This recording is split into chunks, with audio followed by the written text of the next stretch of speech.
So ito mga kapurman, no, ito. Kita niyo to. Makapal na nylon. Bigay ito ng tatay ko na ano, na mga ngisda ba. So binigyan kasi sila nito pero hindi niya to ginagamit kasi masyado na makapal. So binigay niya sa akin. Gagamitin ko siya bilang papalit ko dun sa alambre na ganon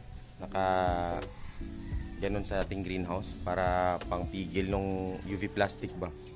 Tibay kasi ito. So ito yung papalit ko. Hindi kasi ito nabibiyak, hindi nasisira sa init, no. Yung alambre kasi is kinakalawang katagalan eh. So ito yung gagamitin natin para merong holder or yung may holder yung ating UV plastic para pag humangin, kasi inaangat ng hangin yun eh. So pag tatalian natin ng ganito, no, para hindi siya liparin ng hangin. Kung bibili kasi tayo nung UV plastic na holder na parang yung goma, medyo mahal kasi siya eh. So ito yung parang alternative natin. Kung alambre naman ang gagamitin nyo, kinakalawang siya katagalan, nasisira din, tapos minsan natutusok na pa yung UV plastic. So I think ito yung pinaka safest niya. Di ko lang alam kung magkano ang presyo nito kasi ito ibigay lang sa akin ni tatay, no.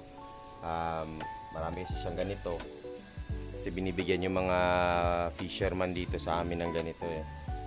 Yan, at di niya daw ginagamit kasi madalas namimingwit lang naman siya, or kaya ano, yung pukot net ang gamit. So yun yung maganda to. So pag kinabit na natin to sa ating greenhouse, no, papakita ko rin sa inyo.